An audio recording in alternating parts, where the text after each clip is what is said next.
오늘은 모든 감정은 기도로 가야 한다. 모든 감정은 기도로 가야 한다라는 제목으로 하나님 말씀 증거하도록 하겠습니다. 우리 종교개혁자 존 칼빈이 이런 얘기를 했습니다. 시편을 특별히 좋아했는데 시편에는 인간이 체험할 수 있는 모든 감정이 다 포함되어 있다. 그러니까 시편에서 없는 감정이 없다는 거예요. 그래서 시편에 있는 모든 감정을 뽑아냈는데 그중에 뽑아낸 내용들이 목록이 이렇습니다. 두려움, 찬양, 불안, 분노, 사랑, 근심, 절망, 감사, 슬픔, 의심, 고통, 기쁨, 복수, 이런 모든 감정과 경험이 다 녹아 있다는 것입니다. 근데 그 중에 뭐 좋은 것도 있지만 이렇게 악한 감정이 있죠. 이 악한 감정들이 이게 생각 아닙니까? 이 생각을 어떻게 실행하느냐, 이게 또 중요한 것이죠. 생각대로 그냥 사는 게 아니지 않습니까? 도로티 세이어스라는 사람이 그 예수님이 읽은 성경, 그런 책이 있습니다. The Bible Jesus Read라는 책이 있는데 그 책에서 이렇게 세 가지로 분류를 했어요. 자기 악한 감정을 해소하는 방법. 다 아는 얘기입니다. 첫 번째는 사사로운 복수. 그렇게 하면 안 되죠. 그건 죄악입니다. 사사로운 복수. 그렇게 하면 안 된다. 뭐 그런 얘기고. 두 번째는 상처와 분노를 이렇게 막 억누르는 거. 이건 억압이고, 억압이 심해지면 이게 병이 되죠. 우리 한국 사람만 갖고 있는 화병 뭐 이런 거. 억누름. 이것도 이제 문제가 있고. 세 번째는 하나님께 가져가는 방식, 기도죠. 이게 올바른 방식이고 하나님이 이렇게 처리하기를 원한다는 것입니다. 알게 모르게 우리의 마음 가운데 나쁜 감정, 악한 감정이 이렇게 옵니다. 그러면 이거 정화시켜야 된다는 거예요. 놔두면 반드시 문제를 일으킵니다. 우리가 음식을 먹어도 뭐 이렇게 간 기능이 있지 않습니까? 해독하는 기능이 있고 또 다소하는 게 아니잖아요. 이게 배설도 하지 않습니까? 근데 우리 감정에도 이 배설 기능이 있어야 되고 감정에도 간과 같이 이렇게 해독 기능이 있어야 되는데 그게 하나님이라는 거예요. 그래서 기도하지 않는 사람들 보면 다 이게 멘탈에 문제가 있다 이렇게 생각해도 틀리지 않습니다. 그러니까 엉뚱한 데 가서 푸는 거죠. 하나님께 나아가야만 제대로 된 방식으로 감정의 문제를 해결할 수 있다는 것입니다. 일상 사회생활에서도 마찬가지죠. 내가 문제가 있다 그러면 남에게 얘기해 보십시오. 그게 다 뒷담화가 됩니다. 뒷담화. 근데 하나님께 아뢰면 간구가 됩니다. 또 나를 해코지 하는 상대방에게 뭐라고 그러잖아요. 그러면 저주가 됩니다. 그러나 하나님께 하면 탄원이 돼요. 하나님이 그 모든 것을 기도 또 간구 탄원으로 보시고 풍성하게 만드신다는 거예요. 여러분 일주일 동안 한번 살아보셨습니까? 살아보다 보면 그 상상도 못할 일을 당하게 돼요. 억울한 일 되게 많고요. 그다음에 잘 알지도 못하면서 함부로 말하는 사람이 굉장히 많거든요. 그게 원수가 그런다면 참 좋겠는데 어떤 때 가족이 그럴 수도 있고 가까이 있는 사람들, 심지어 뭐 교인들끼리도 그럴 수 있고요. 그럴 수 있다는 것입니다. 되게 이게 부당한 말을 듣거나 부당한 대우를 받으면 마음이 상하죠. 근데 마음이 상할 때 대부분의 이 훈련이 안 돼 있는 사람들은 그냥 엉뚱하게 예배 떠나버리고 뭘 도망치려고 그러고 그래요. 하나님께 나와야 될 문제인데 그 감정 그거 그런 식으로 해결해서 되는 게 아니에요. 잠수 탄다고 된다는 게 아니라는 거예요. 무조건 하나님 앞에 나가 더 많이 기도해야 된다는 것입니다. 기도의 내용이 뭐예요? 있는 감정 다 쏟아 부으라는 거예요. 주님 앞에. 억울해 죽겠습니다. 뭐 다윗이 지금 했던 얘기가 뭐예요? 뭐 고아가 되게 하시고 과부가 되게 하시고 뭐 굳이 그렇게 하라고 제가 모델로 주는 건 아니에요. 그러나 적어도 정직한 감정을 가지고 하나님 앞에 있는 그대로 아뢰라고요. 우리가 사람들에게 얘기하는 것보다 하나님 앞에 아뢰는 것이 더 정직하지 않아서는 문제가 있겠죠. 정직하게 이렇게 하라가 모델이 아니라 그런 마음을 딴 데 가서 하지 말고 하려면 하나님께 하라는 거예요. 그게 오늘 성경의 제일 중요한 메시지라는 것입니다. 그랬던 사람 예를 든다면 욥기에 보면 욥이 그랬어요. 하나님께 다 쏟아부은 걸 하나님이 뭐라고 그러지 않아요. 끝까지 참아주시고 들어주십니다. 예레미야가 또 그랬어요. 못해 먹겠습니다. 막 그래요. 딴 데 가서 그런 얘기 했으면요, 이거 잘못된 사람입니다. 어떻게 선지자가 이래요? 근데 하나님께 아뢰는 것은 하나님이 다 귀하게 여기셔요. 하박국이 그렇죠. 이 뭐 하나님 불공평합니다. 이럴 수가 있습니까? 근데 하나님이 그거를 질책하지 않습니다. 다 받아주고 깨우쳐 주시잖아요. 그러니까 우리 모든 감정은 어디로 가야 돼요? 하나님께 가야 된다는 것입니다. 아픔은 치유해 주시고 잘못된 것은 교정해 주십니다. 그래서 이런 기도의 내용이 뭐냐? 치유와 교정의 기능이 있다는 거예요. 오늘 시편 109편이 이것을 우리에게 잘 보여주고 있습니다. 크게 두 가지로 접근하겠습니다. 첫째, 우리가 악함을 접하잖아요. 악함, 부당함을 접하잖아요. 첫 번째 해야 될 일이 뭐냐?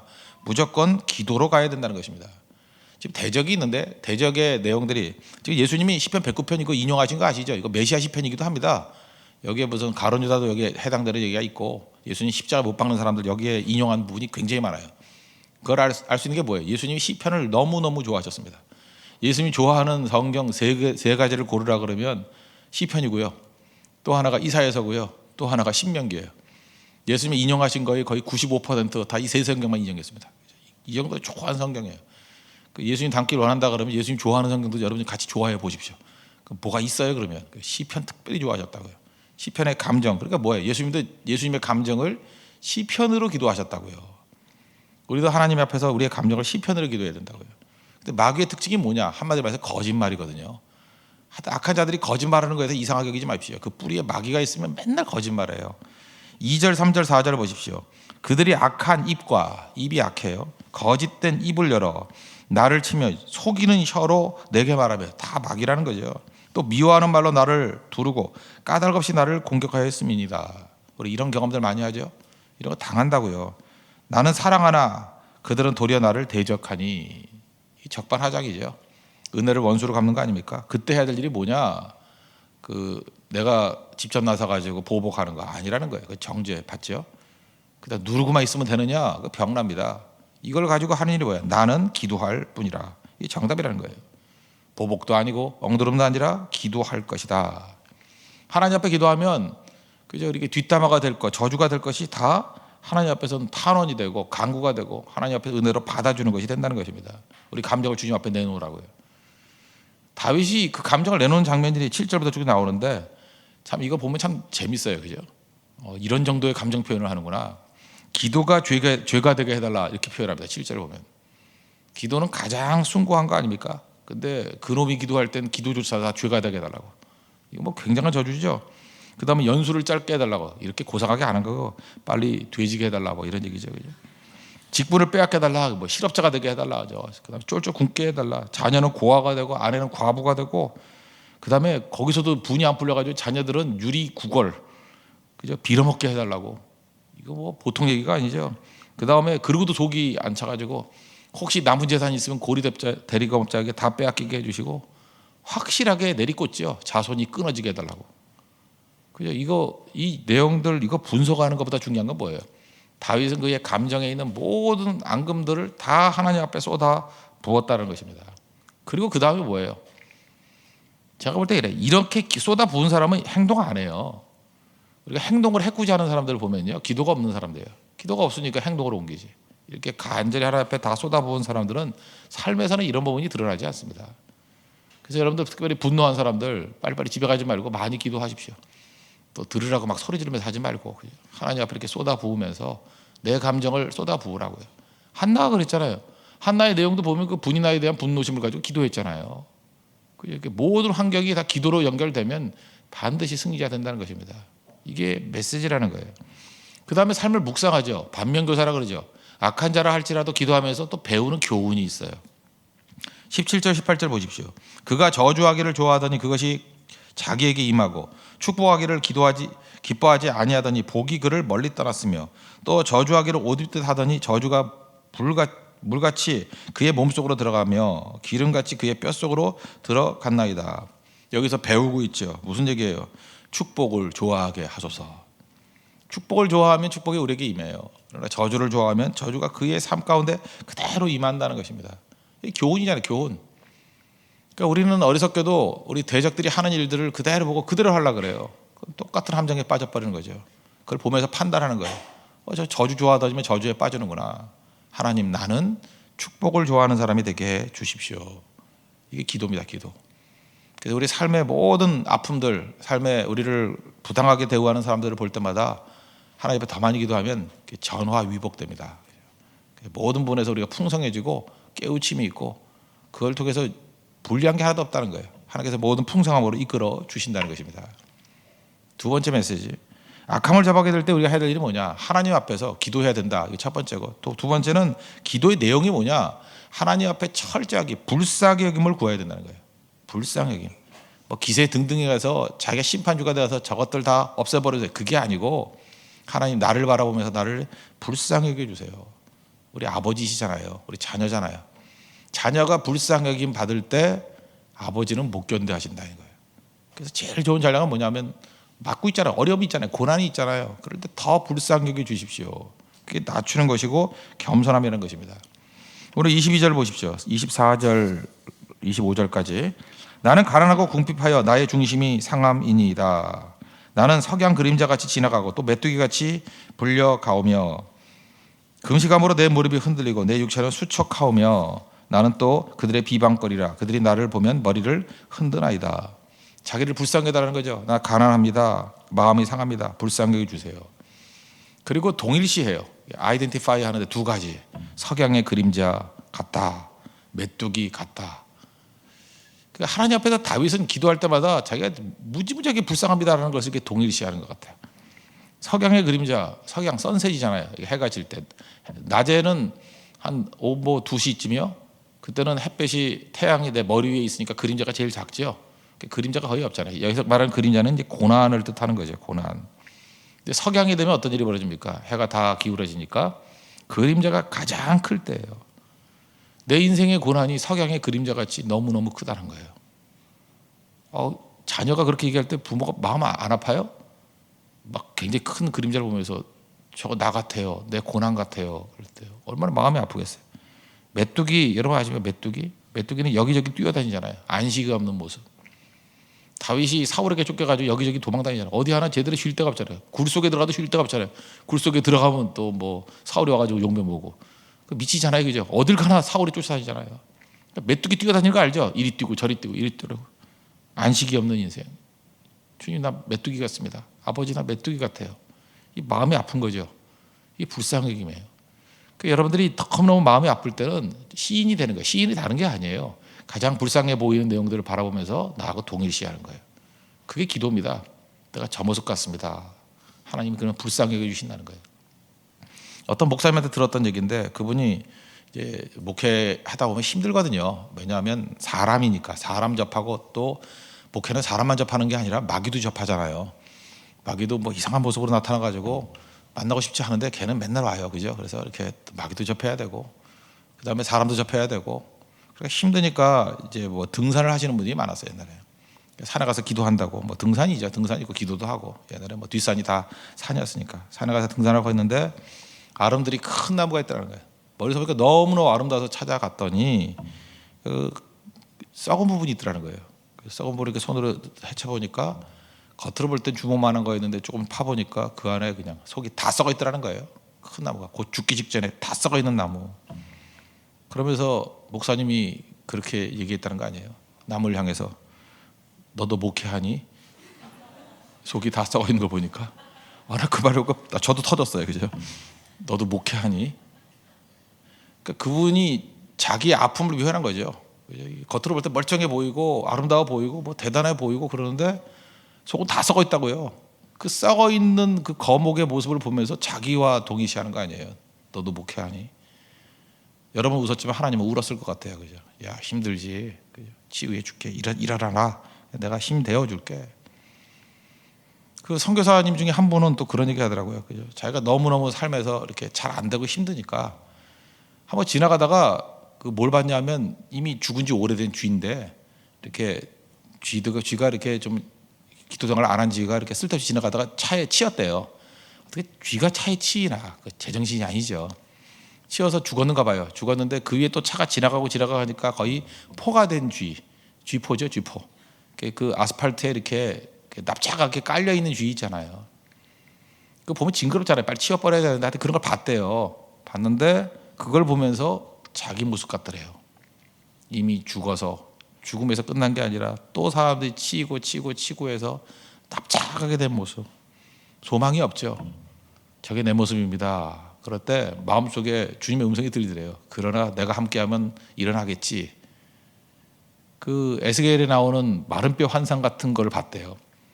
우리는 뭐 마른 뼈의 은혜를 받는데 마른 뼈가 하나님의 군대가 된다는데 그는 그죠 납작한 쥐포가 살아나게 되다. 살아나봐야 또 쥐인데 그죠. 하여튼 그래서 그분이 그거에 힘없고 또 다시 사역하셨다 하는 얘기를 들었어요. 지금 중국에서 사역하시는데 이렇게 하나님께서 이렇게 기도할 때 이걸 귀하게 여기신다는 거예요. 우리도 마찬가지입니다. 이 삶 속에서 하나님의 불쌍의 김을 기도하는 거. 석양 같습니다. 메뚜기 같습니다. 다윗의 기도예요. 우리도 이런 기도를 해야 된다는 거예요. 불쌍하게 달라고. 그럼 이렇게 주십니다. 또 하나는 뭐예요? 하나님 내 삶에서 역전을 달라고. 지금 막 대적이 공격하잖아요. 28절, 29절 보시면 그들은 내게 저주하여도 주는 내게 복을 주소서. 그들은 일어날 때 수치를 당할지라도 주의 종은 즐거워하리이다. 나의 대적들이 욕을 옷 입듯 하게 하시며 자기 수치를 겉옷같이 입게 하소서. 뒤집히는 은혜, 역전의 은혜, 이게 뭐예요? 부활의 능력이죠. 하나님, 내게 저주하여도 주로 내게 복을 주십시오. 그러니까 이게 뭐 저주가 복되게 해달라는 거 아니에요. 이게 기도 중에 최고의 기도죠. 저주받고 있어요. 그렇게 주님 앞에 나아가서 막 쏟아붓고 난 다음에 대상에 대한 감정을 주님께 쏟아붓고 그 다음에 구하는 게 뭐예요? 하나님께 쏟아붓고 하나님은 그러나 내게 복 주십시오. 은혜 주십시오. 구약은 복이라고 그러고 신약은 은혜라 그랬죠. 하나님 값없이 주시는 은혜 주십시오. 그러니까 살아나잖아요. 그래서 어려움 당하고 감정에 문제가 있을수록 주님 앞에 나아가서 오히려 복된 인생이 된다고요. 더 풍성한 인생. 이게 얼마나 능력 있는 인생입니까? 그래서 기도해야 된다는 것입니다. 그리고 세 번째는 그 치유라 그랬죠. 치유와 또 그다음에 전환, 오히려 교정의 기회가 된다 그랬죠. 30절 보십시오. 내가 입으로 여호와께 크게 감사하며 많은 사람 중에서 찬송하리니. 오히려 이 어려움 때문에 치유받고 또 하나 잘못된 부분은 교정받잖아요. 그렇지, 하나님 앞에 찬송하는 사람 돼야지, 감사하는 사람 돼야지. 미래의 변화된 모습을 바라보고 이미 복받은 모습으로 살아가는 모습이 있다는 것입니다. 그런 얘기 들어봤습니까? 여러분, 하나님의 백성들의 특징이 뭐냐 하면 말씀을 듣고 뭐 복받으면 변화된다가 아니라 이미 다 이루어진 줄 알면서 그렇게 사는 인생이에요. 이걸 뭐라고 번역해야 될지 모르지만 그 신학자는 이렇게 표현했더라고요. 무엇 뭐처럼 행하기. 영어 표현으로는 act as if, 그죠? act as if, 뭐 그렇게 된 것 같이 행하라. 그런 삶을 산대요. act as if. 우리 인생도 act as if 같은 인생을 살아야죠. 그것처럼, 승리자처럼. 여러분 그 어디죠? 그 캐나다 밴쿠버에서 뭐 사역 많이 하시는 유진 피터슨이라고, 지금 뭐 중부 쪽에 사는 것 같은데, 유진 피터슨이 했던 일이 뭐냐, 바로 이거예요. act as if. 성경에 있는 모든 말씀들, 특별히 시편의 말씀들을, 이게 옛날 용어잖아요. 오래된 시간 차이가 몇천 대잖아요. 이걸 이들의 표현으로 쓰지 않고 자기 표현으로, 자기 용어로 바꿨어요. 내 삶의 용어로 쭉 바꿔서 그 시편을 하나씩 그 월간지에, 기독교 월간지에 이렇게 투고를 했어요. 그랬더니 그걸 읽고 사람들이 막 열광하는 거예요. 성경이 굉장히 어려운 걸 줄 알았는데 이게 이런 뜻이었군요. 우리가 사는 지금 21세기 용어로 쓰니까 참 쉽게 이해가 되는군요. 사람들이 너무너무 좋아해요. 여러분들도 잠깐만 좋아할 때 막 크게 좋아해 주세요. 이분이 이거에 흥분해가지고 시편만 할 게 아니라 다 해버려야지. 그래서 창세기부터 다 해버렸어요. 그게 메시지 성경이에요. 감동도 하네요. 뭔지 몰라요. 시편만 하려고 그러다가 사람들이 좋아요 하다가 이 양반이 정신이 없어가지고 다 해버려서 다. 그래서 여러분 읽는 게 메시지 성경이라고. 그 유래가 뭐냐 하면 시편부터 시작한 거예요. 시편을 개인적인 내 삶의 용어로 재해석을 했어요. 재해석을.